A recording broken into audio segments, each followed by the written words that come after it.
मुफ्ती सलमान अज़हरी के ख़िलाफ़ तीसरी एफआईआर दर्ज की गई है। जूनागढ़ और कच्छ के बाद ये तीसरी एफआईआर गुजरात के बोरसा में दर्ज की गई है। ये जानकारी अली सौराब ने ट्विटर पर सोशल मीडिया एक्स पर दी है। यहाँ पर हम आपको मुफ्ती सलमान अज़हरी का एक बयान सुनवाना जा रहे हैं। पहले ये बयान सुने, उसके बाद फिर दूसरी बात करते हैं। कल को आप में से कोई ये मत समझना कि मौलाना बहुत बोलते थे और पुलिस ने इनको पकड़ लिया और कैद कर दिया। मुझे इसका कोई फिक्र नहीं है। कल को अगर मुझे गिरफ्तार करते हैं, फांसी पर चढ़ाते हैं, टुकड़े करते हैं, सबके लिए तैयार है। इसलिए कि जब मेरे मुस्तफ़ा के कदमों में सर रख ही दिया है। एक जान क्या है अगर हो करोड़, ये एक जान क्या है अगर हो करोड़ों, या रसूल अल्लाह तेरे नामों पे सबको वारा करो। आपको ये बात मैं आज इसलिए बता करके जा रहा हूँ, कल को कोई फिर मत जाना।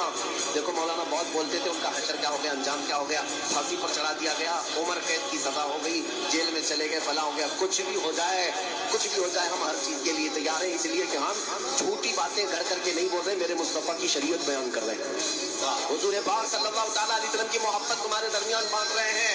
अगर हमसे कोई भी चीज इस तरह की दुनिया में आजमाइश में कर डाली, तब भी समझना इस्लाम वैसी फलता फूलता रहेगा। मुझसे मौलाना साहब इस वक्त पुलिस की हिरासत में है, जेल के अंदर है। इनके खिलाफ एफआईआर दर्ज हुई थी। एफआईआर हुई थी आपत्तिजनक कोई बात कहने के लिए, और इनकी गिरफ्तारी के बाद पे सोशल मीडिया पर लोगों ने बहुत सारी पोस्ट की, वीडियो डाले और जगह जगह पर प्रोटेस्ट हुए हैं। राजस्थान में, गुजरात के अंदर और महाराष्ट्र में बड़े प्रोटेस्ट हुए हैं मौलाना साहब की गिरफ्तारी के बाद। एक वीडियो आपको दिखाते हैं, देखें। यहाँ पर एक सिख भाई है, मौलाना मुफ्ती के गिरफ्तारी के बाद इनका ये बयान सोशल मीडिया पर बहुत चर्चित है। वो क्या कहते हैं, पूरा वीडियो आप देखें। हो गए। अगर संविधान के हिसाब से मौलाना साहब की, अज़हरी साहब की अगर गिरफ्तारी जायज है, तो हमारे कुछ सवाल है, क्रॉस क्वेश्चन है गिरफ्तार करने वालों से। जब अगर जंतर मंतर से हुंकार भरी जाती है कि फलाने फलाने काटे जाएंगे और राम राम चिल्लाएंगे, क्या तब गिरफ्तारी हुई थी? टी राजा मस्जिदों के बाहर माँ बहन की गालियां देते हैं, क्या उनकी गिरफ्तारी हुई थी? क्या कुत्ता शब्द एक गाली से बड़ा हो गया? जो माँ बहन की गालियां उससे बड़ा हो गया? आपने इनके बयान सुने नेताओं के? 2019 में बयान दिया गया कि कब्रों से निकाल करके जो मुस्लिम महिलाएं हैं उनका बलात्कार करो। आप ये देखो कि संसद में बैठे संसदीय क्षेत्र के लोग, इतने बड़े संवैधानिक पद पे बैठे लोगों के ये बयान है, नेताओं के बयान है कि कब्रों से निकाल करके, मतलब तुम जिंदा को तो छोड़ नहीं रहे हो और मुर्दा के साथ भी बलात्कार करोगे। वाह रे वाह, तुम्हारी महिमा सरकार। और यही सारे हमारे सबसे बड़े सवाल हैं कि आज की डेट में इन लोगों को गिरफ्तार क्यों नहीं किया गया? आप अज़हरी साहब को गिरफ्तार अगर संविधान के सबसे जायज मानते हो तो हम संविधान का सम्मान करते हैं। और हम ये कहते हैं कि अगर उन्होंने ये कुत्ता शब्द बोला, कि उन्होंने बोला कि करबला का आखिरी मैदान अभी बाकी है, कुत्तों का वक्त है, हमारा दौर बाकी है। अब इसके अंदर उन्होंने ये जो अल्फाज बोले थे, ये बोले थे इजराइल और फिलिस्तीन में जो कलेश चल रहा है, उस कलेश को लेकर के, और आपकी भारत से सरकार उनको गिरफ्तार कर लेती है, उन पे एफआईआर हो जाती है। तो हमारा कहने का मतलब सिंपल सा है कि अगर आपकी नज़र में उनकी गिरफ्तारी जायज है, तो उनकी गिरफ्तारी क्यों नहीं हुई? जो टी राजा जैसे लोग बयान देते हैं, जब संसद के अंदर भारत का, दिल्ली का एक इतना बड़ा सांसद बोलता है एक मुसलमान को, हे आतंकवादी, हे भड़वे, हे कटवे, तब गिरफ्तारी नहीं होती, तब उनको नहीं निकाला जाता। और राहुल गांधी अडानी पे सवाल पूछ ले तो उसको बाहर निकाल देते हैं। ये हमारा सबसे बड़ा मुद्दा है कि आपने दौर आने का मतलब यहाँ पर ये है कि भैया हर किसी का वक्त आता है। आज तुम्हारी सरकार है, जिसकी लाठी उसकी भैंस चल रही है ना, तो कोई दिक्कत नहीं है। आज वक्त बदलेगा, तख्ता बदलेगा, सरकारें बदलेंगी। आज की डेट में अगर संविधान के हिसाब से देश नहीं चल रहा तो सवाल बनते हैं। अगर संविधान के हिसाब से अज़हरी साहब की गिरफ्तारी जायज है, तो जितने मैंने पॉइंट रखे हैं उनकी गिरफ्तारी क्यों नहीं हुई? महिलाओं का, मुस्लिम महिलाओं का बलात्कार करने की बात की जाती है, कोई गिरफ्तारी नहीं होती। उनको राम राम बोलेंगे, काटे जाएंगे, तब गिरफ्तारी नहीं होती। इतने बड़े बयान दे दिए तब गिरफ्तारी नहीं होती। संसद के अंदर बैठ करके एक सांसद को बोला जाता है, ए आतंकी, ये मुसलमान, है कटवे, आप समझो, तब गिरफ्तारी नहीं होती। कुत्तों का वक्त भैया, जिसके लिए भी कुत्ता बोला है वो अपने आप को कुत्ता क्यों समझ रहा है? आज एक बात छोटी सी समझिए ना, अगर बोला गया है कि कुत्तों का वक्त है या कुत्तों का जमाना है या कुत्तों का दौर है, तो आप, अगर आप कुत्ता नहीं हो और मैं कुत्ता कुत्ता चिल्लाऊं और आप अपने ऊपर ले लो, तो ये आपकी कमी है। ना तो उन्होंने किसी धर्म का नाम लिया, ना तो उन्होंने किसी बंदे का नाम लिया, आपने उसको सांप्रदायिकता से जोड़ा ना। तो हमारा मुद्दा सिंपल सा है कि जब आप महिलाओं का बलात्कार करने की बात करते हो, फलानों को काटने की बात करते हो, इनके ठाकुर साहब बोलते हैं गोली मारो सालों को, तो इससे बड़ा बयान क्या होगा भड़काने वाला? क्या ये मुस्लिम लोगों को प्रवोक करने की बात नहीं है? और उसके बाद सुरेश चौरंगड़े जैसे लोग मुफ्ती साहब के चेहरे के ऊपर सूअर की शक्ल लगा लगा के एक प्रोग्राम चलाते हैं, तो क्या वो देश में भड़काने वाली बात नहीं है? ये भी कह रहे हैं कुत्ता हिंदुओं को कहा गया है। ये तो उनकी गलतफहमी है ना। यही तो मैं आपसे कह रहा हूँ कि आज हमारे देश में सांप्रदायिकता की आग में अगर देश को कोई झोंक रहा है तो वो देश का गोदी मीडिया है, सुरेश चौरंगड़े जैसे लोग हैं। अब एक बात सोचिए, मुफ्ती साहब एक धर्मगुरु हैं, एक धर्मगुरु के चेहरे के ऊपर अगर आप सूअर की शक्ल लगाओगे तो आपको क्या लगता है कि देश के अंदर आप एक देश में नफरत का माहौल नहीं परोस रहे? मुफ्ती साहब का कुत्ता शब्द तो फिर भी लोगों ने, मुट्ठी भर लोगों ने सुना होगा, पर तुमने अपना लाखों हजारों करोड़ों लोगों को व्यूअरशिप है उसमें मुफ्ती साहब के चेहरे पे सूअर की शक्ल लगा करके मुसलमानों को प्रवोक करने का काम किया है। कब इसकी गिरफ्तारी होगी सुरेश चौरंगड़े की? हम ये मांग करते सरकार से, सुरेश चौरंगड़े जैसे लोगों की गिरफ्तारी हो, उनका गोदी मीडिया बंद होना चाहिए। आप ये क्यों नहीं देखते हो? आज हमारे देश में अगर मुफ्ती साहब की गिरफ्तारी, हम संविधान का सम्मान करते हैं, अगर उनकी गिरफ्तारी जायज है तो हम कहते हैं बिल्कुल सही। पर आप एक छोटी सी बात बता दो, उनकी गिरफ्तारी कब होगी? टी राजा जैसे लोगों की उनकी गिरफ्तारी कब होगी? जब मुस्लिम महिलाओं को कब्र से निकाल के बलात्कार करने की बात करते हैं, उनकी गिरफ्तारी कब होगी? जब बोलते हैं कि फलाने काटे जाएंगे, राम राम चिल्लाएंगे, उनकी गिरफ्तारी और उनको संसद से कब निकाला जाएगा? जो संसद के अंदर बैठ के बोलते हैं आतंकी है, भड़वे है, बुल्ले है, कटवे, उनकी गिरफ्तारी कब होगी? ये हमारे सवाल है।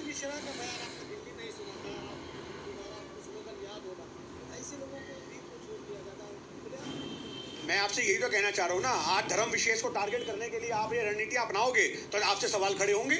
आप अगर देश में एक संविधान के हिसाब से देश चलाओगे तो फिर आप हिंदू और मुसलमान मत देखो। आपको किसी के बयान से अगर आपत्ति है तो आप उसको भैया दर्ज करो मुकदमा और उसको हवालात में डालो, पर आप धर्म विशेष के लिए छूट दे दो।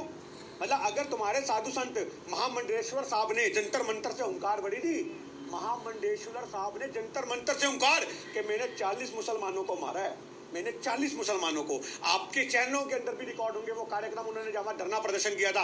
जो बंदा इतने मुंह से बात बोलता है मैंने 40 मुसलमानों को मारा है, हाँ जी, अपना गुनाह कबूल दिया, उसके बाद उनकी गिरफ्तारी नहीं। अरे तो आप ये चीज देखो ना, आप एक धर्म विशेष को छूट दे रहे हो कि जो भगवा पहन लेगा यानी कि उसको ये सब बयान देने का, मुसलमानों को टारगेट करने का राइट मिल जाएगा। ये हमारे लिए सबसे बड़ा मुद्दा है। लेकिन मुफ्ती साहब ये कह रहे हैं ना कि संविधान से देश चलेगा ना, दौर का क्या वक्त होता है? दौर थोड़ी आएगा। मैं आपसे मैं एक छोटी सी बात, हाँ वो दौर आएगा, वो एक जुमला है, वो दौर आएगा, यानी कि आपने सुनी नहीं वो कहावत थी। आप कहावत लिखने वालों को कौन सा दौर लाना चाहते हैं? वो तो आप मुफ्ती साहब आपको बता ही रहे हैं कि हम दौर लाना चाहते हैं जिसमें संविधान के हिसाब से देश चलेगा, हम दौर लाना चाहते हैं जिसमें भाईचारे की बात होगी, हम दौर लाना चाहते हैं जिसमें अमन होगा देश के अंदर, हम दौर लाना चाहते हैं देश में शांति होगी, हम वो दौर लाना चाहते हैं कि किसी को जय श्री राम बोल के मारा नहीं जाएगा, हम वो दौर लाना चाहते हैं जिसमें भाईचारे का जब गंगा जमुना जो तहजीब है उसका फूल दोबारा चमन में खिलेगा और देश में भाईचारा होगा और तिरंगे के सम्मान में सभी हिंदू मुसलमान एक तिरंगे के नीचे खड़े होंगे। हम उस दौर की बात कर रहे हैं मुफ्ती साहब।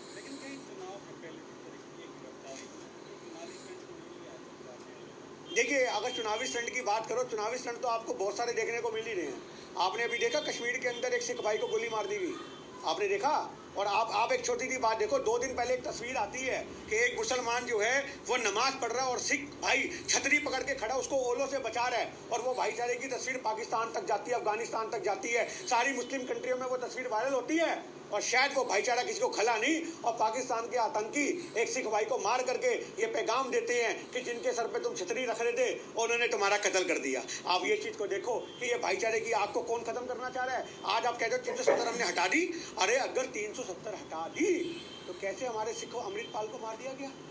अमृतसर के रहने वाले अमृतपाल को सरेआम गोली मार दी जाती है कश्मीर के अंदर। कहाँ है तुम्हारी 370 हटने का प्रावधान? तुम तो कहते हो लाल चौक पे अब कोई आतंक भी नजर नहीं आता, तुम तो कहते हो हमने आतंकवाद की जड़ें पूड़ दी, तुम तो कहते हो हमने तो आतंकवाद की जड़ें पूड़ के आतंकवादियों को डरा दिया, आतंकवादी तो मोदी का नाम सुन के मुंह देते हैं। तुम तो ये कहते हो आतंकवादी मुंह तो नहीं, वो तो ठोक रहे हैं। अरे आपके बस की अगर सरकार चलानी नहीं है ना, आप हमारे लिए बॉर्डर खोल दो, हम अपने आप पाकिस्तानी फौज से निपट लेंगे, हम अपने आप आतंकवाद से निपट लेंगे। आज भड़केंगे तो गोलियां मारने वाली बात आतंकवाद की, तुम्हारी प्रावधान की जो हटाने की बातें थी उसकी सुरक्षा कहाँ है? सारी बात छोड़ो, अगर आप प्रवोक करने की बात करते हो, अगर गोली चला दी गई है तो आप उसको कैसे वो करोगे? कैसे सुरक्षा दोगे लोगों को? आप तो कहते थे कि देश को सुरक्षित अब हाथों में है, आप तो कहते थे 370 हटने पे आतंकवाद खत्म हो जाएगा, आप तो कहते थे कश्मीर के अंदर अब कोई दंगा नहीं है। अगर आप इतनी सारी बातें कहते थे तो फिर भी खुलेआम गोलियां क्यों चल रही हैं? और हमें समझ में नहीं आता, जब भी इलेक्शन की तारीखें डिक्लेयर होती हैं उससे पहले ही कश्मीर के पाकिस्तान के आतंकी हमारे देश में कैसे घुस जाते हैं। सबसे बड़ा सवाल आप देखो ना, वो आतंकवादी कहाँ का है? पाकिस्तान का, जिसने हमारे सिख भाई को मारा है। तो पाकिस्तान से वो यहाँ कैसे आया? उसे कौन पनाह दे रहा है? तुम्हारी धाराएं जो हैं हटने के बाद भी हमारे देश में शांति, अमन, चैन क्यों नहीं बन पा रहा? ये सवाल तो सरकार से पूछने बनते हैं ना। देश विरोधी कौन है आपकी नजर में जनाब? कौन है आपकी नजर में देश विरोधी? जो जालीदार टोपी पहन लेगा मुसलमान है वो देश विरोधी हो जाएगा? आज भी अगर गोली मारी गई है तो वो पाकिस्तान का आतंकवादी है, भारत का मुसलमान नहीं है। आप आतंकवादियों को धर्म से मत जोड़ो, आपकी सबसे बड़ी कमी है। पता अगर 30 करोड़ लोग आतंकी होते तो सोचो हिंदुस्तान का क्या हाल होता। जो भाईचारे से रहने वाले लोग हैं तुम उनको जबरदस्ती आतंकी का टैग लगाते हो। भारत के दुश्मन है तो आज सरकार क्या कर रही है? क्या कर रही है सरकार 10 साल से? जो भारत के दुश्मन है उनको क्यों नहीं गिरफ्तार किया गया? आप भारत के दुश्मन किनको कह रहे हो? मैं आपसे वही सवाल बार बार कर रहा हूँ।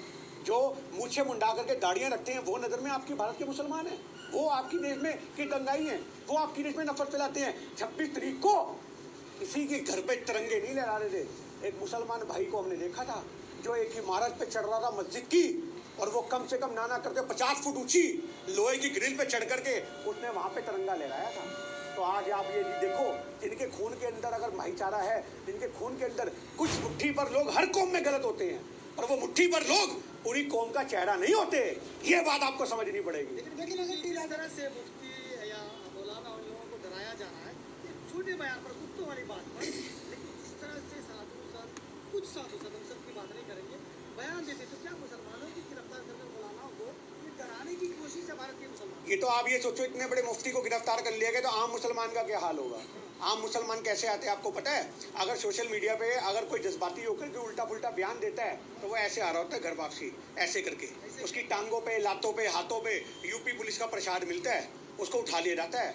आम मुसलमानों की तो आप बात ही मत करो। एक आम नागरिक भारत का कोई भी हो, उसको तो ये राइट ही नहीं है वो सरकार से सवाल कर सके। आज बड़े बड़े अगर मुफ्ती या ओवैसी साहब जैसे या बाकी और जो लीडर हैं, राहुल गांधी जैसे जो इतने बड़े बड़े नेता अगर सवाल करते हैं उनको नहीं बख्श रहे। आप ये देखो राहुल गांधी साहब की आपने देखा क्या हालत करी? अभी एक छोड़ो बात को, असम के अंदर यार यात्रा कर रहा एक राष्ट्रीय नेता, इतना बड़ा नेता, उसकी बस रोकने के लिए वहां पे लोग आ जाते हैं। कैसे आ गए? आप सुरक्षा नहीं दे पाए? आप असम की सरकार से पूछो कि आप राहुल गांधी को सुरक्षा नहीं दे पाए? पर वो राहुल गांधी वहां से उतरता है एक शेर की तरह और वहां जाकर के अंधभक्तों की भीड़ में बोलता आओ मारो, आओ मारो। वो है राहुल गांधी, वो शेर है। पर तुम लोग एक बात सोचो कि तुम सुरक्षा किसको दे पा रहे हो? वो मुसलमान सड़क पे उतर गए हैं, उनकी रिहाई की मांग कर रहे हैं, तो क्या मुसलमान का गुस्सा दिखना चाहते? भारत के मुसलमान इतना ऊपर आ जाते हैं कि मौलाना को उठा लो। हम तो एक ही बात कहते हैं, जितने भी मुसलमान लोग आज संविधान के हिसाब से धरना प्रदर्शन कर रहे हैं तो वो संविधान ने राइट दिया है, इसमें क्या गलत है? बट आप अगर सही जगह पे धरना करोगे तो आपको लोग समर्थन देंगे। आप सड़कों की जगह जंतर मंतर आओ, आप रामलीला मैदान की परमिशन लो, पूरा रामलीला मैदान भर दो, किसने मना किया? पर आप सड़कों पे आओगे तो आपको फिर घेरा जाएगा, क्योंकि आपके ऊपर, मेरी बात सुन लीजिए, आप सड़कों पे आओगे लाखों की तादाद में, उसी में कुछ 4 आदमी कोई ऐसे भी हो सकते हैं जिनको ये चीज बर्दाश्त ना हो, वो बसें तोड़ दे और इल्जाम आप पे आ जाए, वो कोई खून खराबा कर दे, इल्जाम आप पे आ जाए। इसके लिए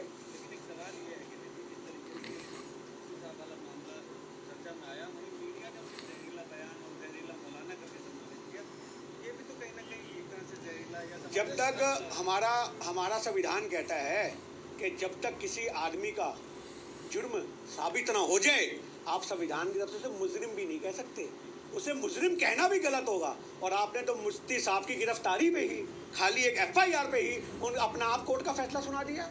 अगर सारे फैसले थाने में होने हैं, सारे फैसले मीडिया में होने हैं, तो आप बंद कर दो फिर कोर्ट कचहरी को।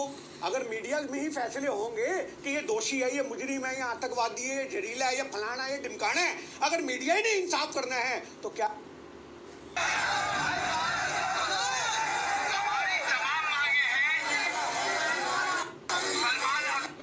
मुफ्ती सलमान मजहरी की गिरफ्तारी के बाद बड़े बड़े प्रोटेस्ट हुए हैं, देखें वीडियो।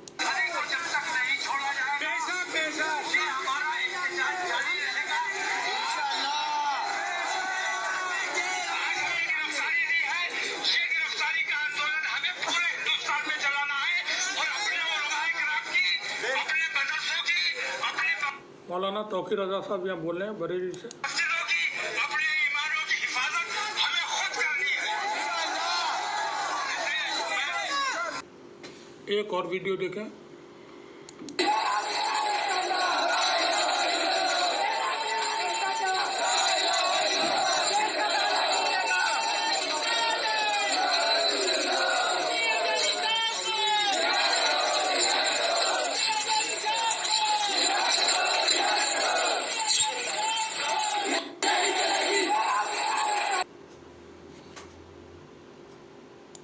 कुछ बात तो है कि मिटती नहीं हस्ती हमारी, कुछ बात तो है कि मिटती नहीं हस्ती हमारी।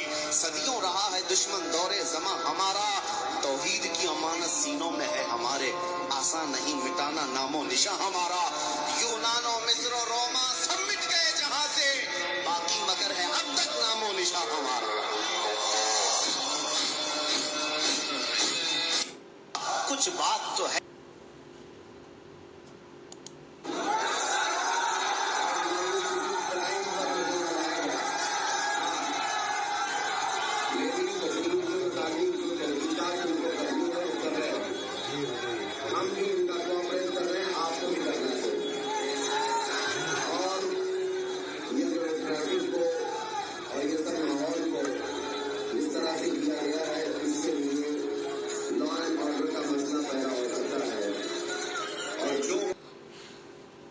ये वीडियो मौलाना मुफ्ती साहब की गिरफ्तारी के बाद का है। यहाँ पर लोग जमा हो गए हैं, काफ़ी भीड़ जमा है और आप देख सकते हैं रात का वक्त है। मौलाना ने अपने किसी बयान में कुत्ता शब्द का इस्तेमाल किया था, कुत्ता, डॉग्स। अब कुत्ते भौंकना शुरू कर दिए और मौलाना साहब गिरफ्तार हो गए। मुफ्ती साहब ये शायद वो पुलिस की मौजूदगी में, पुलिस की हिरासत में है, तब ये उनका वीडियो है। इस वक्त मुफ्ती साहब जेल में हैं और ये चीज़ें चलती रहती हैं, इम्तिहान का दौर आता रहता है। वैसे तमाम मुसलमानों को थोड़ा सा संजीदगी के साथ काम करना चाहिए।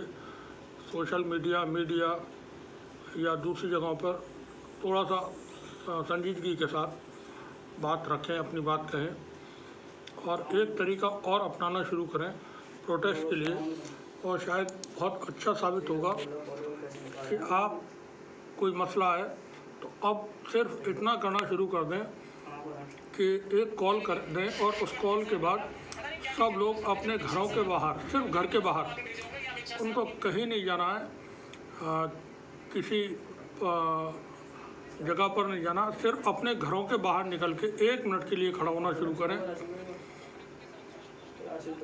अगर पूरा शहर एक साथ में या कई सारे शहर के लोग एक साथ में अपने घरों के बाहर 1 मिनट के लिए खड़े हो जाएंगे तो आप देखेंगे चीज़ें किस तरह से तब्दील होती हैं। शुक्रिया आप सभी का बहुत बहुत। बने रहिए और देखते रहिए टी किंग न्यूज़।